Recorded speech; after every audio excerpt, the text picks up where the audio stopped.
And some guys came to the meeting and they said, now, Hovind, we know you teach the earth is millions, or is 6,000 years old. We'd like to prove to you you're wrong. Come with us, please. They took me to the Denver National Ice Core Laboratory. They've got this freezer, huge freezer, about the size of this auditorium. We walked in there, 36 below zero. I got Florida blood, folks. That was cold. I know for you that's summertime, 36 below. For you Wisconsinites. But, we walked in there and they said, Mr. Hovind, we go to the South Pole and to Greenland and we drill holes through the ice. And we save the middle part of the hole. Has to be a government job, you know. And saving ice holes, yeah. We can drill these holes down in the ground and we save the core sample in this freezer. We would like you to see these core samples. I said, oh, that'd be very interesting. I walked in the freezer, they showed me these core samples and they said, Hovind, you see these rings on here? I said, yep, I see them. You can see them very clearly. They said, what happens in the summer, the snow melts a little bit and then it refreezes and makes clear ice. But in the winter, the snow packs and it traps the air bubbles and it makes white ice. So these rings, clear, it shows up dark here, you know, dark, light, represent summer, winter, summer, winter, summer, winter. They said, now the deepest hole we ever drilled is 10,000 feet. And you can count the rings, 135,000 of the annual rings. Now why do you go around teaching people the earth is only 6,000 years old? I said, fellas, aren't you assuming those are annual rings?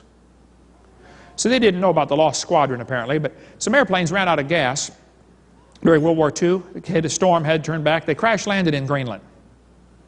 A rich guy from Kentucky got a brilliant idea to go get those airplanes off the ice. How many have ever heard of the lost squadron before? In 1990, they went looking for those airplanes. They found them using ground-penetrating radar because they were 263 feet below the surface since World War II. They found them, used a radar machine, and they located a P-38, and they melted a hole down to get to it. As they melted the hole down, got down deeper and deeper and deeper. Finally, they hit the airplane, melted a big hole, and took the airplane apart and brought the pieces up through the hole, took them all back to Middleborough, Kentucky, and put it together. It finally flew in the fall of 2002, I believe, was the first time it flew again.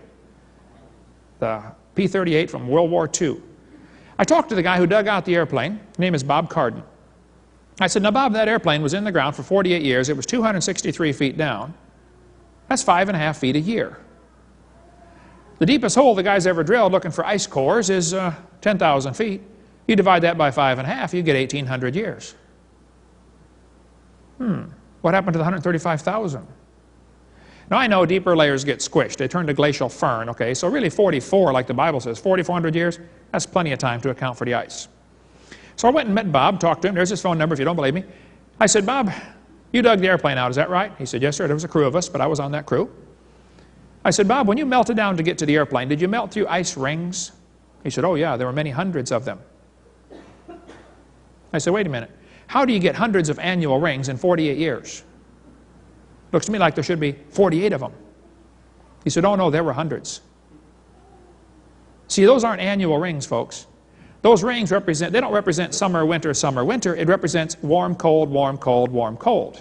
You can get 5 of those in one day around here, can't you? Yeah. But here's a guy from Scientific American still calling them annual rings.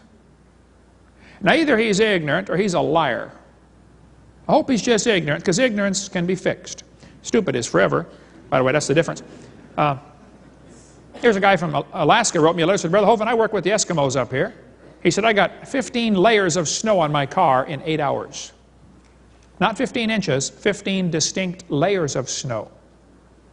Eskimos have over 40 words for snow. What else is there to talk about?